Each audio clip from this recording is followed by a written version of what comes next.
Excelentíssimo senhor Adalberto Martins, presidente da Escola Judicial da 2ª Região, da EJUD 2, meu colega de concurso, meu colega de tribunal, excelentíssima ministra Adelaide Arantes, a quem tive o prazer de conhecer nessa data e a quem tenho a honra de compartilhar essa mesa, meus colegas, senhoras e senhores, eu quero agradecer inicialmente à Amatra 2, na pessoa do presidente Fábio, pelo convite de poder partilhar esta tarde, ou este fim de tarde, com os senhores aqui.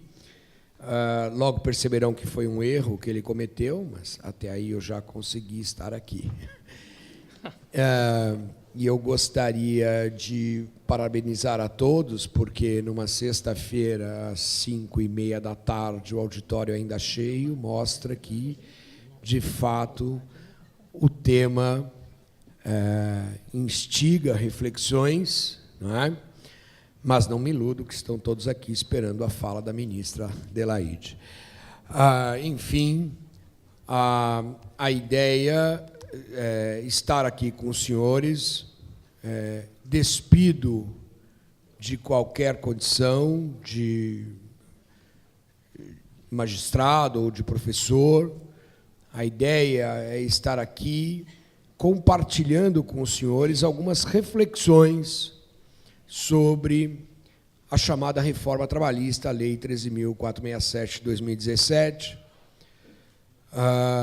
E eu devo dizer aos senhores que, quando eu li a primeira vez essa lei, eu disse para mim mesmo, acabou, não tem mais direito do trabalho. Quando eu li a segunda vez, eu tive certeza disso, acabou, não tem mesmo mais direito do trabalho. Aí, lá para a 15ª vez que eu li a lei, aí eu comecei a pensar que talvez a gente pudesse ter alguma solução. E, por isso, eu tenho aceitado com felicidade todo o convite que me é feito para falar sobre esse tema, para tentar partilhar com as pessoas esta ideia de esperança ou de uma luz no fim do túnel, que não é um trem vindo em sentido contrário. Embora, na verdade, a lei tem alguns aspectos muito, muito complicados, não há dúvida disso. E eu não tenho nenhuma esperança de que esta lei não produza nenhum resultado negativo dentro do estado de coisas que nós estamos acostumados, não é? E isso acontece porque nós estamos vivendo um momento histórico, não é? Um momento histórico que retrata um tanto quanto a falência do estado do bem-estar social na proteção dos seus indivíduos e na proteção da dignidade daqueles que pertencem à sociedade, neste lado do planeta, né, que eu costumo chamar de periferia do mundo, onde o Estado admite, francamente, que não é capaz de garantir um patamar mínimo civilizatório ao seu povo. E o faz em diversos aspectos, não só no aspecto trabalhista, mas no aspecto penal, no aspecto civil, no aspecto familiar, no aspecto político, institucional. A gente está assistindo um certo desmoronamento do Estado como a gente o conheceu, como a gente estudou. E isso, para quem se dedica um pouco ao estudo da história, mostra que é o retrato do movimento pendular da história. O pêndulo está voltado agora para uma área mais liberal, não é? O movimento pendular da história está nos levando, como disse um colega nosso, à modernidade do século XIX. Não é? Estamos retornando à modernidade do século XIX. A questão é, como nós devemos nos posicionar diante disso? Nós devemos aceitar isso e dizer, é assim mesmo, este é o curso natural das coisas, ou nós devemos reagir. E quando eu digo reagir, não é, embora alguns até possam ter vontade de que seja assim, não é dizer, não vamos aplicar a lei, nós vamos não é, desvirtuar a ordem legal, institucional, republicana. Não, não é nada disso. É reagir no caminho que eu proponho aqui, que é um caminho de reflexão sobre a inserção desta lei ordinária dentro do contexto. Não é? A lei ordinária não está sozinha no mundo. Ela está dentro de um contexto. Eu relembro aqui, eu me recordo, e talvez muitos de vocês que são jovens há menos tempo, né, eu sou jovem há mais tempo, talvez não se lembrem, mas o movimento legislativo que culminou na reforma do Poder Judiciário, na Emenda Constitucional 45 de 2004, ele começou com a clara intenção de enfraquecer ou até dizimar a Justiça do Trabalho. E, ao final desse movimento, a Justiça do Trabalho saiu fortalecida. Não é? Isso depende muito de como nós, integrantes da Justiça do Trabalho, e aqui eu me refiro não só à magistratura, mas também à advocacia, aos servidores e todos aqueles que atuam na Justiça do Trabalho, como nós nos comportamos diante do momento histórico. Uma vez perguntaram para mim, a reforma trabalhista vai acabar com a Justiça do Trabalho? E eu disse não. Só a Justiça do Trabalho pode acabar com a Justiça do Trabalho. Só nós podemos fazer isso. Como? Se nós trabalharmos dentro de uma microvisão. Isto aqui resolve o meu problema. Fazendo isso, eu não preciso fazer audiência. Com isso, eu vou eliminar não sei quantos processos.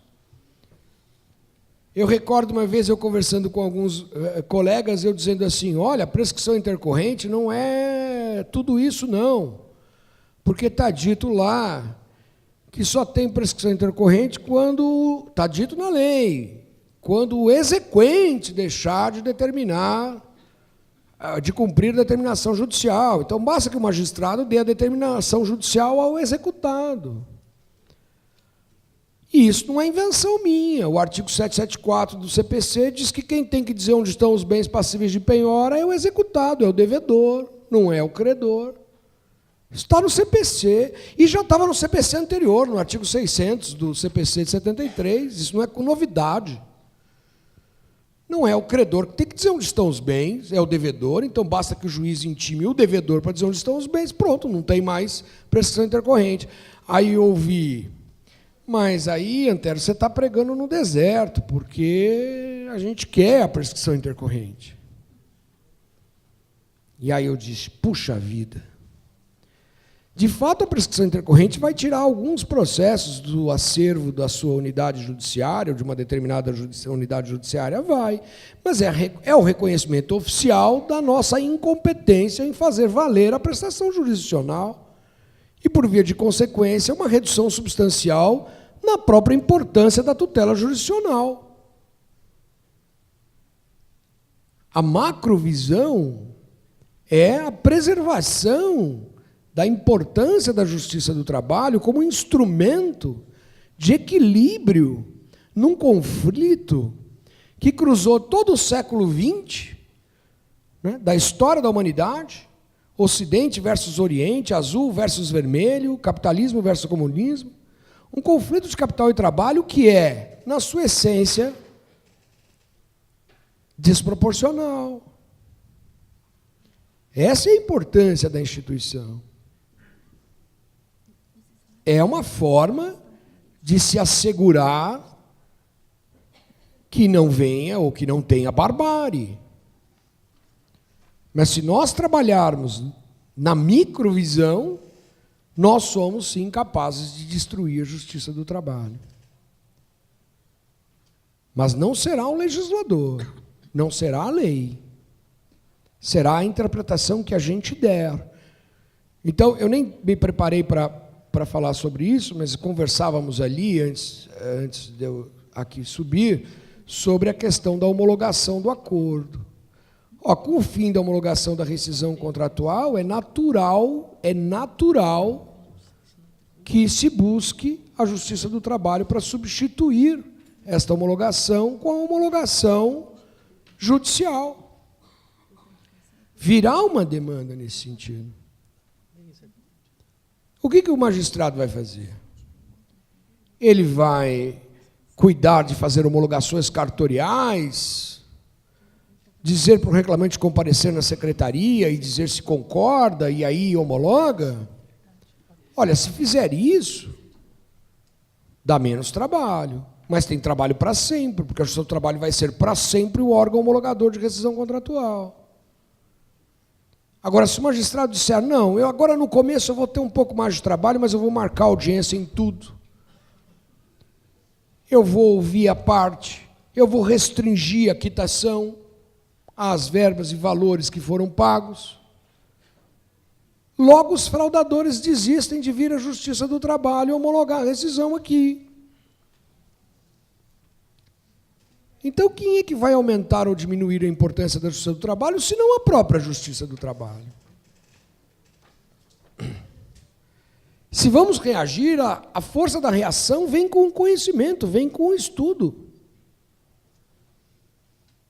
A primeira coisa que eu fiz, quando foi promulgada a reforma, foi voltar à Constituição Federal, comprar livros de interpretação e hermenêutica constitucional, que não foram escritos por autores de direito do trabalho, que foram escritos por constitucionalistas, para lembrar como é que faz, para interpretar uma lei ordinária, porque a Lei 13.467 é uma lei ordinária, à luz da Constituição Federal. Então, é um pouquinho isso que eu quero dizer, porque eu converso às vezes com as pessoas, eles falam assim, mas Antero, está escrito na lei. Tá, mas se é só para ver o que está escrito na lei, não precisa nem faculdade de Direito, nem pós-graduação, nem mestrado, nem seminário, nem nada. Se é para ler o que está escrito na lei, concluiu a 4ª série do primário, aprendeu com a tia a fazer análise sintática, pode advogar, pode judicar. É preciso interpretar. Então, a norma jurídica é um produto cultural e não natural. Todo produto cultural demanda uma busca de seu significado. Isso acontece com desenhos, quadros, esculturas. Quando alguém, um arqueólogo, encontra dentro de uma caverna, um desenho rupestre, alguma coisa, ele tenta interpretar o que aquela pessoa estava querendo dizer quando fez aquele desenho. E assim nós fazemos com quadros, com esculturas, e assim nós fazemos com textos. As palavras são símbolos. Símbolos reunidos formam um resultado que precisa ser descoberto. E mais que isso, a norma jurídica é, por sua essência, sempre genérica. Porque ela é uma regra geral. E por isso nós precisamos sempre buscar a expressão do seu conteúdo na hipótese em concreto. Então, eu fiz uma divisão aqui bem rapidinho, né, sobre hermenêutica e interpretação, que às vezes as pessoas confundem, né? Hermenêutica é a obtenção de postulados genéricos que nos direcionam à interpretação, e a interpretação é a atividade do sujeito para determinar o significado de uma norma e a sua aplicabilidade nas hipóteses fáticas. Então, começamos o nosso trabalho buscando quais são esses postulados. Não é? Quais são os postulados hermenêuticos que podem nos orientar na nossa atividade? E aí nós temos que ir à Constituição Federal. Eu chamo a atenção aqui que, embora desnecessário, o artigo 1º do Código de Processo Civil, eu transcrevi para os senhores, ele diz: o processo civil será ordenado, disciplinado e interpretado conforme os valores e as normas fundamentais estabelecidos na Constituição. O legislador disse: interprete esta norma a partir dos valores fundamentais estabelecidos na Constituição. Por quê? Porque o CPC é uma lei ordinária. A Lei 13.467 é uma lei ordinária. Então, eu digo desnecessário porque toda lei ordinária é interpretada a partir da Constituição. Mas é oportuno porque nós nos esquecemos disso no dia a dia. E quais são os valores fundamentais ou normas fundamentais que a gente vai buscar na Constituição? Aí eu fiz um quadro que talvez, não sei se os senhores vão conseguir daí enxergar.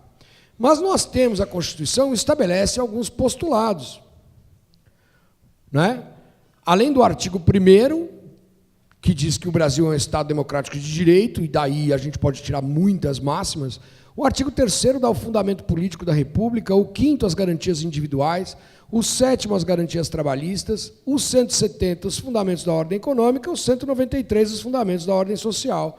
Do 5º das garantias individuais, a gente tira a máxima de que a pessoa está no centro da ordem jurídica, e ela nos estabelece tanto garantias individuais de direito material, como liberdade, isonomia e boa-fé, como garantias processuais, devido ao processo legal, etc., etc., etc. Aí alguém pode dizer assim, mas aí é você que está escolhendo. Isso é subjetivo. É claro que é subjetivo. A interpretação é feita por um sujeito, por uma pessoa. E a gente não consegue dissociar a interpretação do sujeito da sua história de vida, das suas escolhas, da sua visão de mundo. Não há dúvida disso. Interpretar ou eleger os postulados hermenêuticos para a interpretação é algo extremamente subjetivo. E eu não tenho nenhuma pretensão de dizer aos senhores que não é. Quem diz que é, na minha concepção, tem uma falsa ideia do que seria a teoria pura do direito de Hans Kelsen, que diz que o direito é isento, é objetivo e isento do sujeito, mas até para você excluir os valores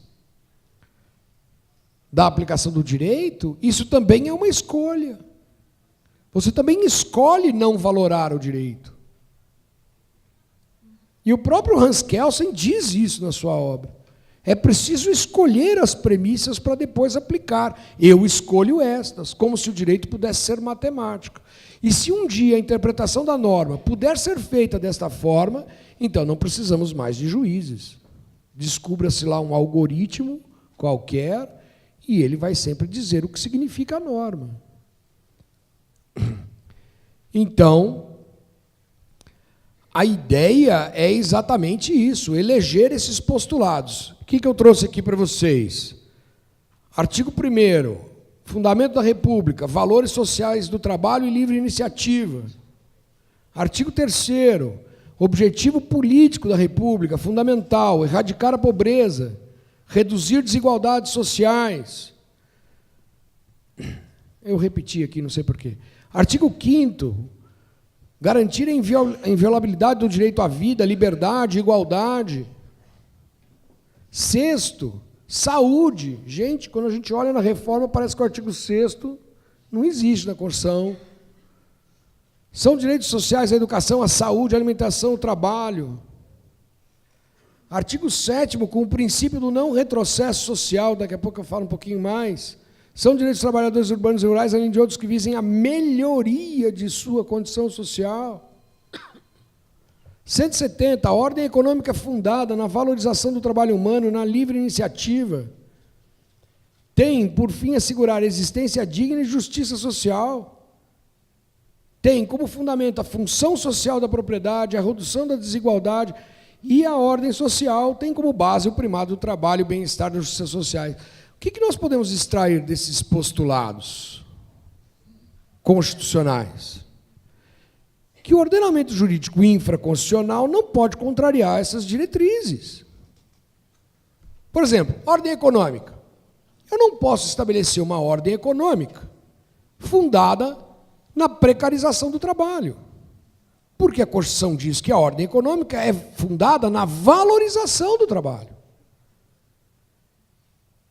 Se isso está dito na Constituição, eu não posso, ao ler uma lei ordinária que precariza o trabalho, dizer isto precariza o trabalho. Eu tenho que dizer, eu tenho que encontrar o sentido daquela norma para que ela valorize o trabalho. Porque assim eu dou à norma o sentido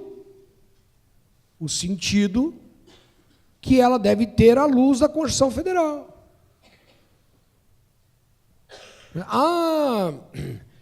O trabalho intermitente precariza o trabalho. Não. O contrato do trabalho intermitente, ele vai trazer para dentro do direito do trabalho aquele trabalhador que estava fora, que era o eventual, aquele que não tinha nenhuma proteção. Não aquele que estava já dentro, porque isso é precarizar, isso não pode. A norma infraconstitucional não pode precarizar quando a Constituição diz que tem que valorizar. Dá trabalho, dá. E não é pouco. Estudar tudo isso de novo dá trabalho. Uma vez que você elege os postulados constitucionais, que vão servir de base para a sua interpretação da norma, você precisa também selecionar as técnicas de interpretação. E aqui eu passei bem rapidinho. Tem a gramatical, a histórica, a evolutiva, a lógica, a sistemática, mas o que eu pus aqui? Sobretudo a teleológica.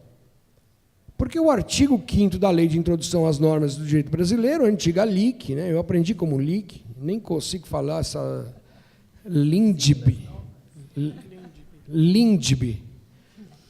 não é? Eu continuo falando LIC, O intérprete deve o quê? Atentar para as exigências do bem comum e os fins sociais a que se destina a norma. Quando você é a própria lei, que é uma lei considerada supralegal, a lei das leis, é a própria lei que diz que você deve fazer isso. Não estou inventando nada. Qual é o fim social dessa norma? Jogar o trabalhador à condição de miséria? Aumentar o gap social entre os detentores do capital e aqueles mais pobres, num país em que o degrau já é um dos mais altos do mundo? É essa a finalidade da norma? Finalidade social e o bem comum da norma? Eu sei, senhores, que, claro que nesse curto espaço, e perdão, Adalberto, eu não marquei o tempo, nesse curto espaço que eu tenho não dá para falar sobre tudo, mas eu devo dizer para os senhores assim que eu já consegui fazer uma interpretação conforme a Constituição de 90% da reforma. De acordo e em conformidade com estes postulados que estão aqui.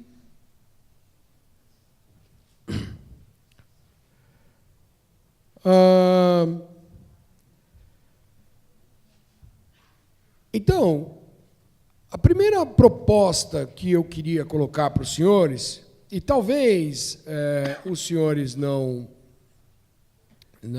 gostem muito do que eu vou dizer, mas a primeira proposta que eu queria colocar para os senhores é que, na medida do possível, e tanto quanto possível, nós evitássemos a declaração da inconstitucionalidade de qualquer dispositivo dessa norma. Por quê? Porque a declaração de inconstitucionalidade, quando vai ao tribunal, a turma no tribunal tem dois caminhos. Reforma e diz que é constitucional, ou tem que enviar o processo para o plenário para a declaração pelo pleno, por causa da súmula vinculante número 10 da reserva de plenário.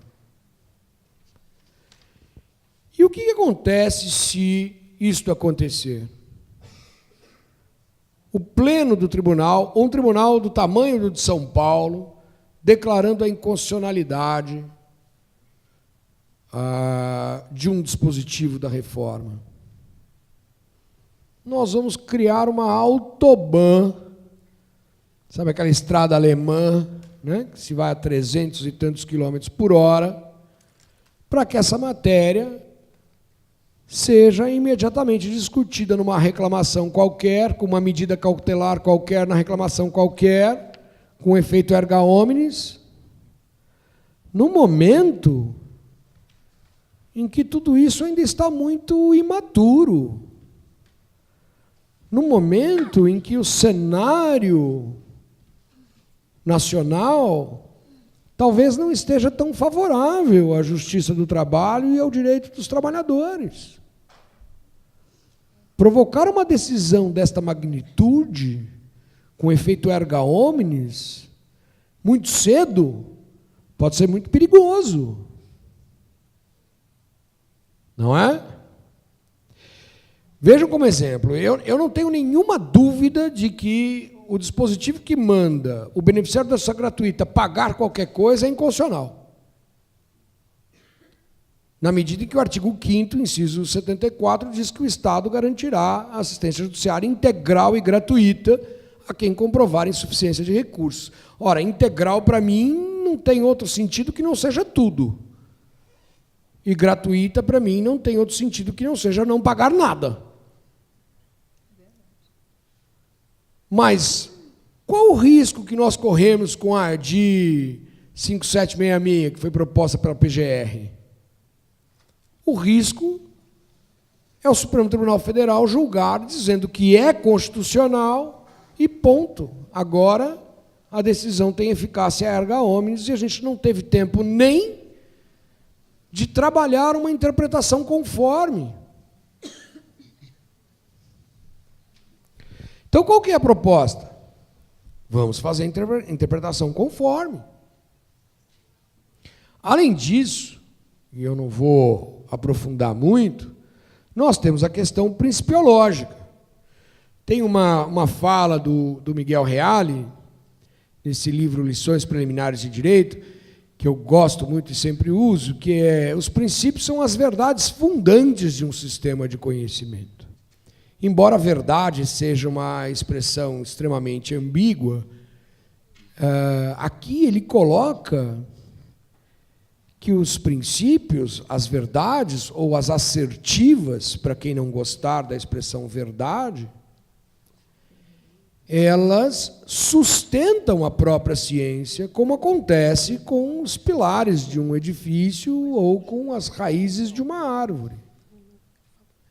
E se assim é, a ciência não pode atentar contra os seus próprios princípios, porque senão ela causa uma implosão, uma autoimplosão. Então, esse é o momento em que nós precisamos, de alguma forma, voltar aos princípios. E eu ainda disse, seguindo a linha do professor Reale, são assim admitidas essas verdades por serem evidentes ou por terem sido comprovadas? Ou seja, são induzidas por fruto da reflexão filosófica ou são deduzidas como fruto da experiência prática? Qualquer um que se dedique a estudar um pouquinho a história do surgimento do direito do trabalho sabe o que eu quis dizer com a modernidade do século XIX.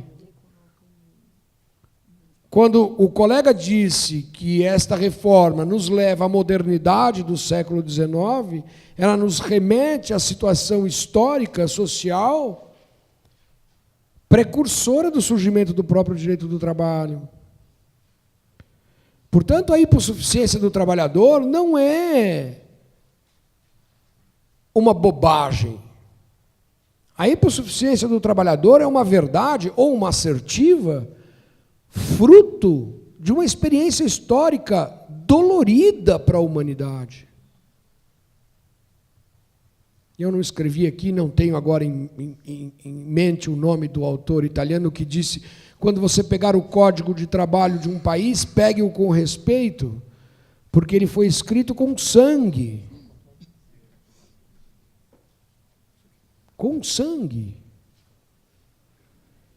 Então, quando você pega um dispositivo legal que diz que o empregado vai sentar junto com o empregador e firmar um contrato individual, como se igual fosse, você está desprezando simplesmente o princípio protetor, o princípio que traz ou informa a hipossuficiência do trabalhador e que foi um princípio que nos tirou, ou que fez surgir a própria ciência. Eu costumo dizer, então é como o assaltante que lhe encosta a arma na cabeça e diz: vamos negociar a sua vida pelo dinheiro que você tem no bolso? É evidente que eu não posso interpretar uma lei ordinária que tem a capacidade de implodir uma verdade dessa magnitude. Eu tenho que dar a essa lei ordinária outra interpretação, que fique conforme com o princípio da dignidade humana, da proteção ao trabalho, muitas vezes da proteção à saúde. Eu não vou ter tempo de falar tudo, mas um artigo que diz que o empregado pode sozinho negociar um regime 12 por 36, 12 horas corridas, ou seja, sugere que não tem intervalo zero, por 36 horas de descanso. Então, como é que eu posso validar isso do jeito que está escrito, sem atentar à proteção à saúde, sem atentar à proteção ao trabalho, sem atentar à proteção à dignidade dessa pessoa? Então, o produto, né? Eu escrevi várias coisas aqui, depois eu pedi ao Fábio, disse ao Fábio que o material pode ser disponibilizado a quem quiser. Os princípios têm várias esferas de atuação, e eu coloquei aqui porque as pessoas valorizam muito a esfera supletiva. O princípio funciona na ausência de norma, como está no artigo 8º da CLT, mas eu destaquei aqui a esfera de atuação interpretativa, que é a busca do seu significado, a busca do significado da norma. E nós temos, entre outros princípios, o princípio do não retrocesso social, que está consagrado não só no artigo 7º, parte final da Constituição Federal, como no Pacto de São José da Costa Rica, do qual o Brasil é signatário e que o Supremo Tribunal Federal já reconheceu como norma supralegal. Então, eu tenho que trabalhar no sentido de que as normas, as leis ordinárias, não podem me levar a um retrocesso social. Não é? Já em me encaminhando para a conclusão, né, a lei não pode ter significado diverso dessas assertivas que fundamentam a própria ciência jurídica e nem dos postulados constitucionais. Então, nós temos que fazer, como fruto de todas essas percepções, dar a essa lei uma interpretação conforme a Constituição para atribuir significados que sejam compatíveis com estes postulados. Não é? Então, a lei não é inexorável, não tem um único sentido. E o que eu queria dizer aqui com bastante ênfase é isso. Como produto natural, a lei não pode alterar a natureza das coisas.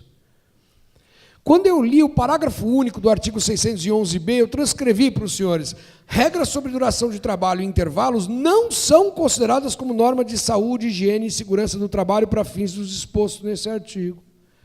E elas são o quê? E elas são o quê? Aí eu pensei assim, então se for conveniente ao legislador dizer assim, a partir de agora, cachorro não é cachorro, é gato, cachorro vira gato? E se a norma for promulgada, sancionada e publicada, o cachorro passa a miar? É evidente que não, porque o produto cultural não pode alterar aquilo que é natural. Eu fiquei pensando assim, faltou a quem escreveu isso ler o Pequeno Príncipe. Porque lá no Pequeno Príncipe tem uma passagem em que o Pequeno Príncipe pede ao rei, a sua majestade, um pôr do sol, e ele diz, aguarde, depois eu quero agora. Não, agora não dá, porque se eu der a ordem agora, eu vou ser desobedecido. Ele diz. E aí ele dá uma lição importante, ele diz, a autoridade está calcada na razão. A autoridade está calcada na razão. Se você ordenar a todo o teu povo que se atire ao mar, terás uma revolução.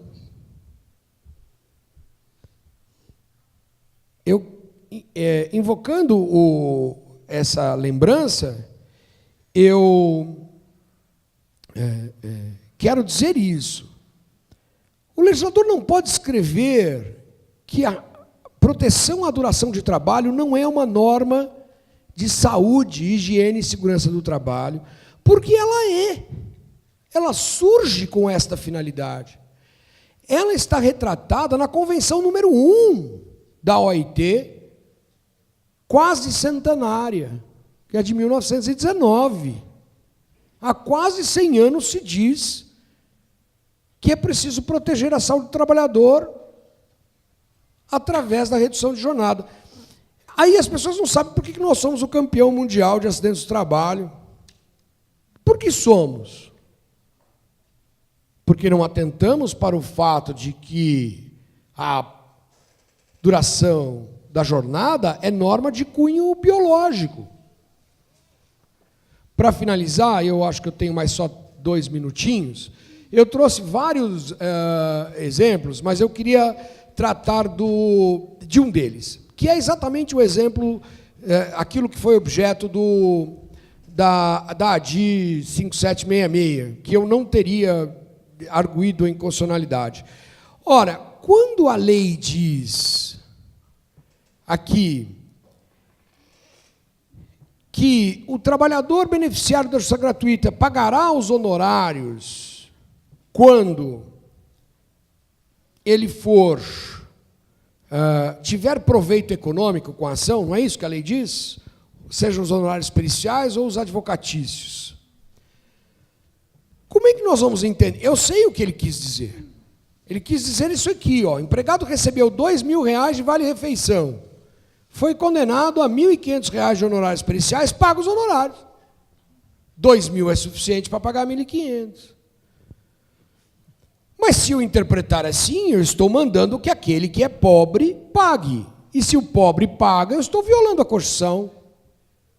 Sem declarar inconstitucionalidade, eu posso dizer assim, proveito econômico, dito na lei, suficiente, que enseja o pagamento de qualquer coisa, é aquele proveito econômico suficiente para tirar a pessoa da condição de pobreza. Ainda que tacitamente o benefício fica revogado. E isso o próprio CPC diz, alterando o Estado, o juiz pode revogar o benefício a qualquer momento. Então, eu coloquei assim, o empregado que recebe R$100.000 de horas extras, perdeu a insalubridade, tem que pagar 1.500 do perito. Ok. Recebendo R$100.000 de horas extras, eu posso talvez considerar que ele não tenha mais a necessidade do benefício da justiça gratuita. Agora, recebeu R$2.000 de vale-refeição, vai pagar 1.500 de perito? R$2.000 não é suficiente para tirá-lo da condição de pobreza. Então, continua, o proveito econômico não é o suficiente para permitir o pagamento, ainda que matematicamente seja suficiente. É um exemplo, eu não quero dizer que seja a melhor, não quero dizer que seja a única, é um exemplo de como você pode procurar uma interpretação que permite dar validade à lei sem reduzir o seu texto ou sem anular o seu texto, ou seja, sem declarar a sua inconstitucionalidade, mas dar um sentido em que a lei possa alcançar a conformidade com a Constituição Federal. Agradecendo mais uma vez o convite e a paciência dos senhores, eu encerro por aqui, doutora Adalberto. Muito obrigado a todos. Boa noite a todos. Quero assegurar que eu vou falar durante 30 minutos, eu preparei a minha fala para 30 minutos e vou fazer o possível de não passar desse tempo. Quero aqui cumprimentar o desembargador Adalberto, o desembargador Antero, pela sua fala, muito coerente, muito esclarecedora, e muito oportuna para esse momento, né? Quero cumprimentar o presidente Fábio Rocha, parabenizar pela realização deste evento. Quando eu telefonei há 2 dias para o presidente Fábio, que ele me disse que que eram mais de 1.000 inscritos, né? Quase que eu desisti de vir, porque a responsabilidade é muito grande, né? Falar para um público tão grande. Mas eu quero agradecer a oportunidade, fiquei muito honrada com o convite. Quero cumprimentar aqui as goianas aqui presentes, a minha filha Patrícia Miranda, a minha filha Lorena, a advogada Verônica, a advogada Marina Batista e também a juíza Luciana, que são as goianas, né? Eu também sou goiana, e meu abraço. Deixar o meu abraço para o presidente Wilson, que não pôde estar aqui agora, me disse sobre a impossibilidade de participar aqui desse evento de encerramento. E eu gostaria aqui de falar, que foi uma honra muito grande para mim, sobre o impacto da reforma trabalhista nos direitos fundamentais estabelecidos na Constituição Federal. Opa, pode passar aqui? E eu fiz aqui, para iniciar, um cenário da reforma trabalhista. Antes de eu iniciar, eu quero cumprimentar, eu deixei por último, assim, de propósito, o presidente da ABRAT, o doutor Roberto Paraíba, que é a minha entidade de origem, né? Eu sou originária da advocacia, eu fui advogada trabalhista durante 31 anos, e durante todo esse tempo aí, a Associação de Advogados Trabalhistas, a ABRAT, Associação Brasileira de Advogados Trabalhistas, e há 6 anos eu assumi como ministra do Tribunal Superior do Trabalho na vaga da advocacia, o que muito também me honra. Obrigada, doutor Roberto, pela sua presença aqui nesse painel. Eu fiz aqui, eu trago nesses slides alguns dados, eu vou disponibilizar também, presidente, tá, para os inscritos e para quem solicitar.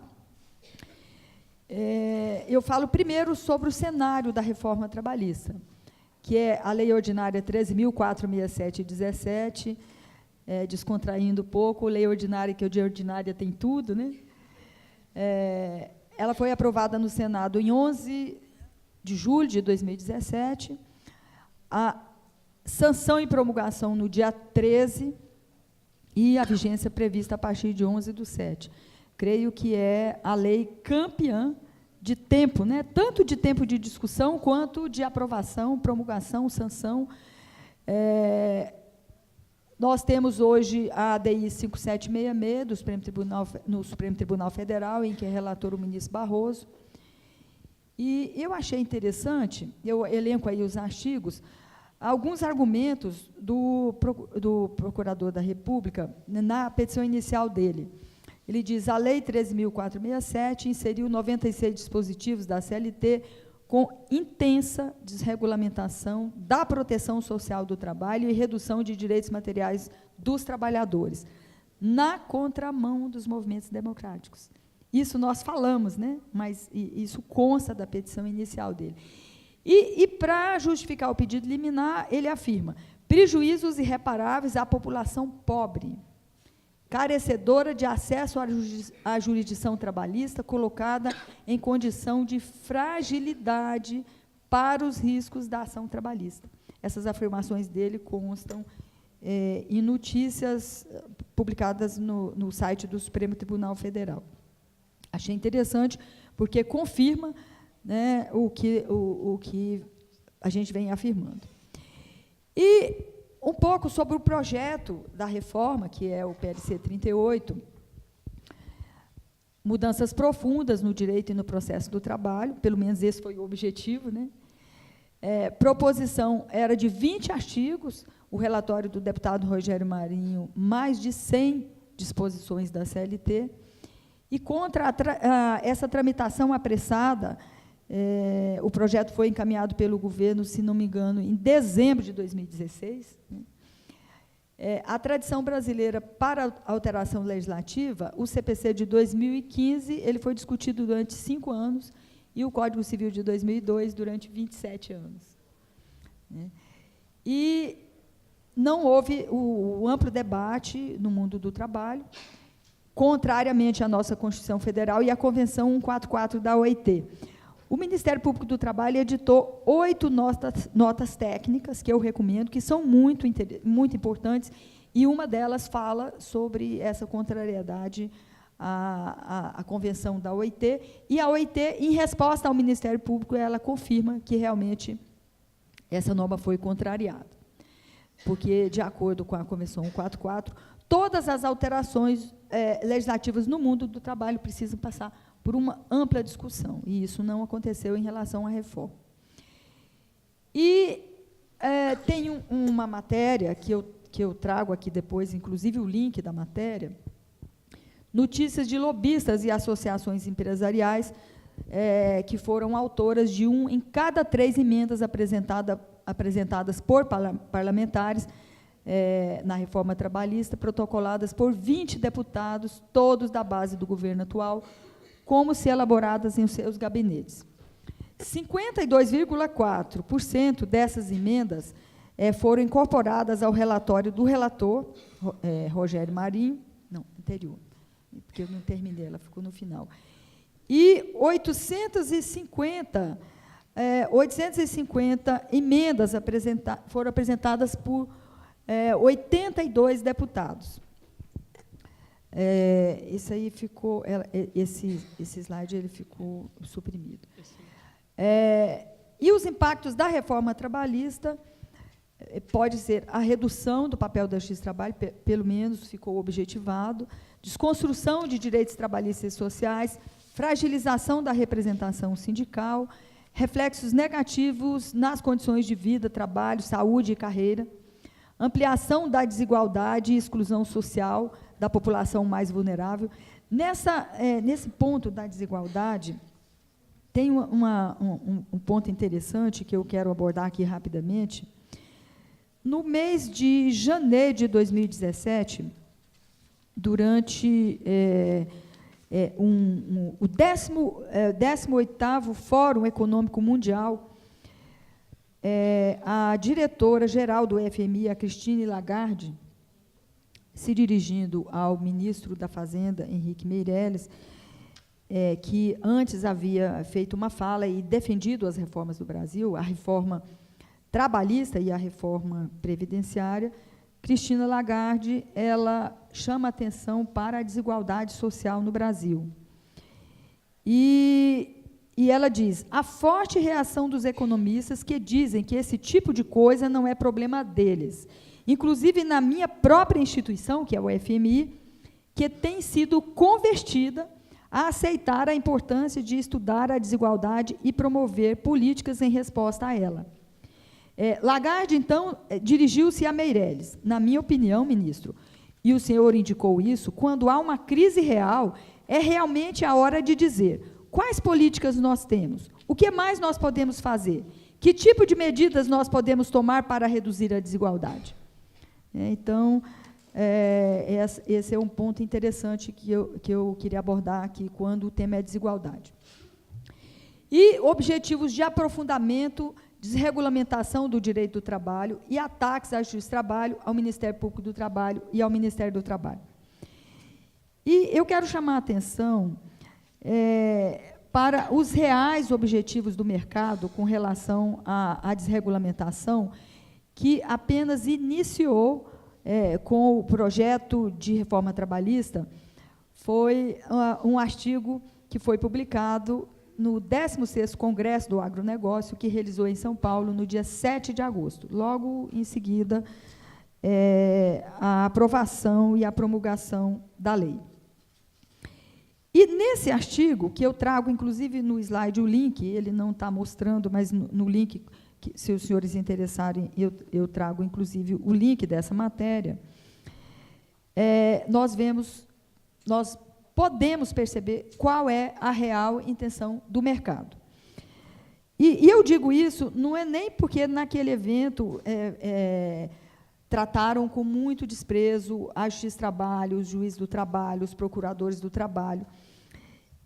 Porque isso, num processo de resistência, é normal que isso aconteça. Mas é porque ali é dito que a lei da reforma trabalhista é apenas o início, que ainda continuam 4 obstáculos que precisam ser vencidos. A Justiça do Trabalho, o Ministério Público do Trabalho, o Ministério do Trabalho e a Constituição. E, naquele evento, Almir Pazianotto, ele diz que a Constituição Federal de 1988 é a pior Constituição que o Brasil já teve. Que, vigente, na vigência da Constituição, com o artigo 7º, com o artigo 8º, não é possível fazer reformas profundas, né? E ainda naquela conversa é dito, mas essa reforma trabalhista é muito tímida. Aí o outro diz, mas é o que nós conseguimos em Brasília agora. Aí, na mesa de debate, tem um jornalista da Globo, e aquele jornalista diz, mas vocês só estão esquecendo que a elite assumiu o poder e nós podemos fazer a modificação que nós quisermos, é questão só de saber encaminhar. E precisamos, inclusive, indicar um ministro para o Tribunal Superior do Trabalho. O agronegócio tem uma importância grande, tem uma bancada grande no Congresso Nacional e precisa se preocupar em indicar um ministro para o Tribunal Superior do Trabalho, né? Então, isso eu estou me referindo, porque foram muitos os ataques feitos ao Tribunal Superior do Trabalho, ao Ministério Público, ao Juiz do Trabalho, que, naquele debate, eles chamam de despreparados, ao ponto de dizerem, olha, são jovens, né, que estudam, que não têm preparo, mas eles estudam, conseguem ser aprovados no concurso público e aí se tornam juízes do trabalho. Então, é muito interessante essa matéria. Eu aconselho, até quem concorda com o que foi dito ali, que faça a leitura, que é muito interessante, para entender a profundidade, né? E os efeitos no direito do trabalho, que eu nem vou aprofundar muito, porque o meu colega já falou, né, o doutor Antero já falou, mas a questão das formas de contratação precária, que é o trabalhador autônomo, que eu nunca pensei, depois de advogar na área trabalhista há 30 anos e estar na magistratura há 6, que um dia fosse lidar com essa figura, né, trabalhador autônomo exclusivo, né? E o contrato intermitente, sem limites. Nos outros países do mundo onde foi implementado o contrato intermitente, ele tem limites. Ele é admitido nas atividades afins, né, de trabalho intermitente, e não de forma ilimitada, como ele foi implantado aqui. E, no Brasil, nós temos um caso, que é o caso do McDonald's, que foi objeto de uma ação civil pública em Pernambuco, em que foi firmado, o McDonald's firmou um TAC com o Ministério Público, se abstendo de praticar o contrato intermitente. Na Inglaterra, o chamado contrato zero hora, que hoje é muito discutido, porque provocou um empobrecimento grande dos trabalhadores, porque eu falo que provavelmente aqui no Brasil vai ser implementado muito na mídia, né? Os trabalhadores de televisão, e de jornal e tudo, porque ele trabalha para fazer uma pauta às 6 horas da manhã, a outra pauta às 10 horas da manhã, a outra às 23 ou à meia-noite, e recebe por aquelas horas que ele realmente estava entrevistando a autoridade, aquele que estava pautado, né? Então, realmente, é um contrato que causou na Inglaterra um empobrecimento grande. E em outros países do mundo, onde foram implementadas reformas, como essas do Brasil, que foi nos Estados Unidos, depois da crise de 2008, no México, na Inglaterra, na Espanha, os efeitos foram efeitos de precarização e os efeitos nocivos para os trabalhadores, e sem produzir os efeitos de acabar com a crise, de geração de emprego, né? É interessante, se ouvirmos uma reportagem da CBN sobre a reforma trabalhista, se a gente não souber todo o contexto, nós vamos pensar que a reforma trabalhista vai acabar com a crise, né? Vai gerar emprego, vai gerar crescimento econômico e que nós vamos, em pouco tempo, ter superado o desemprego de 13 milhões de trabalhadores.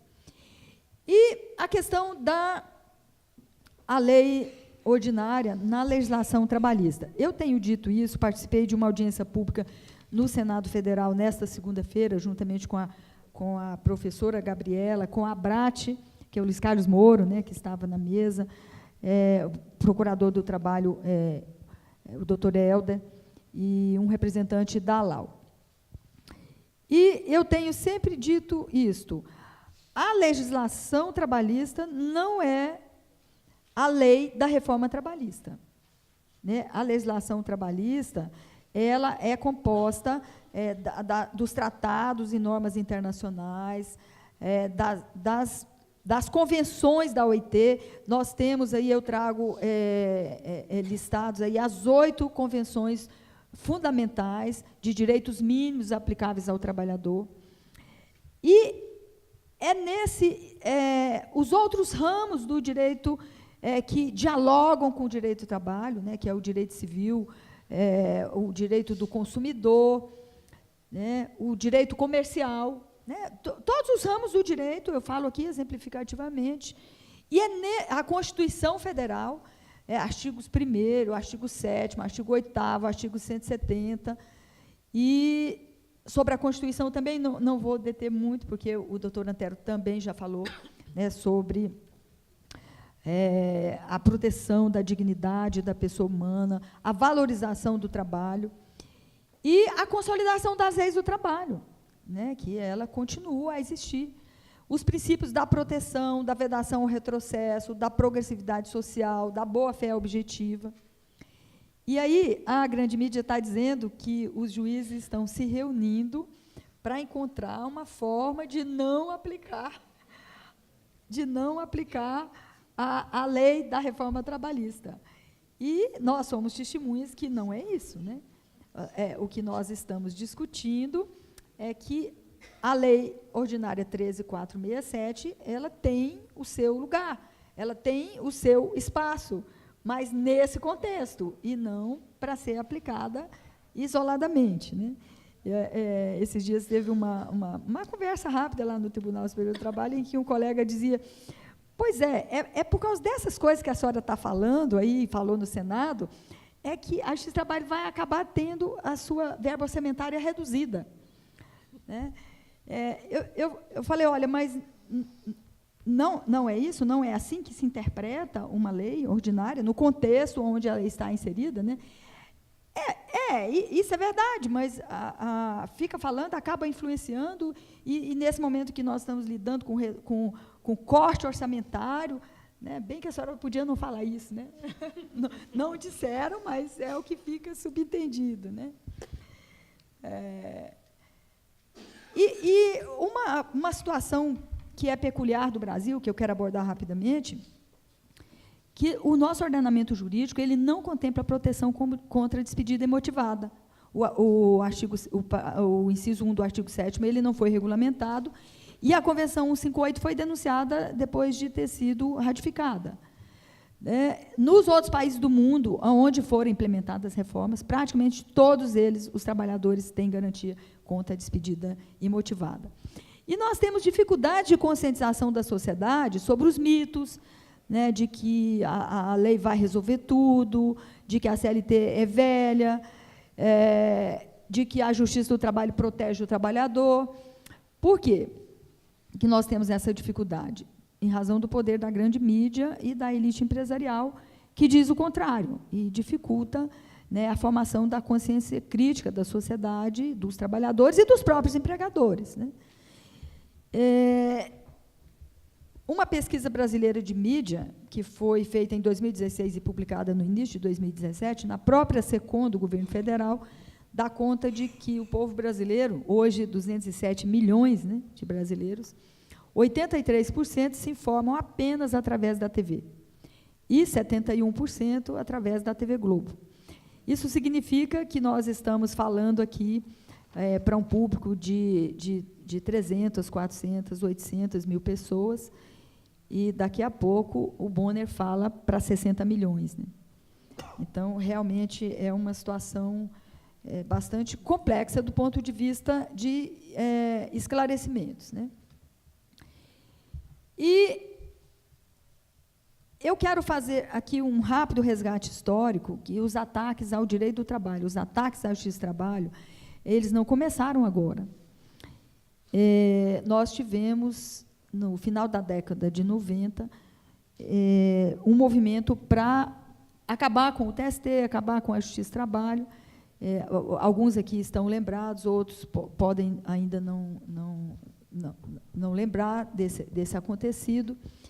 Temos artigos interessantes escritos por Arnaldo Susekind, que esse ano nós comemoramos o centenário de nascimento de Arnaldo Susekind e nossa homenagem a ele. Né? E precisamos lembrar da ofensiva de setores da elite brasileira no final dos anos 90 e também da reação da sociedade. As ações do TST sobre a presidência do ministro Wagner Pimenta, dos tribunais regionais, da OAB, associações de advogados trabalhistas e de todos os segmentos do mundo do trabalho. E o marco histórico, que foi também a gestão do ministro Francisco Fausto, quem milita na Justiça do Trabalho se lembra disso, do seu discurso de posse, e a gestão dele foi de 2002 a 2004. E o fortalecimento da Justiça do Trabalho ele veio através da Emenda 45, que teve a sua competência ampliada como resposta aos ataques dos setores da sociedade brasileira. Eu costumo dizer que esse setor é o mesmo setor que não concordou com a criação da Justiça do Trabalho em 41, nem com a CLT em 43, nem com a Constituição de 88, que diziam que os empregos iam todos acabar. E, se voltarmos um pouco no tempo, na história, é o mesmo setor que foi contra a abolição da escravatura, não é muito diferente. E o mito dos litígios na Justiça do Trabalho, eu trouxe aqui, foi divulgado na semana passada, o relatório Justiça em Número do CNJ, então esses dados eles estão atualizados. Litígios nos demais ramos da Justiça. A Justiça do Trabalho responde por 6% dos processos na Justiça do Trabalho brasileira. 79%, 69 milhões de processos estão na Justiça Comum e 10 milhões na Justiça Federal. Então, o problema não é da Justiça do Trabalho. Esse é um problema que o Brasil precisa discutir, que o Brasil precisa resolver, mas não é um problema da Justiça do Trabalho.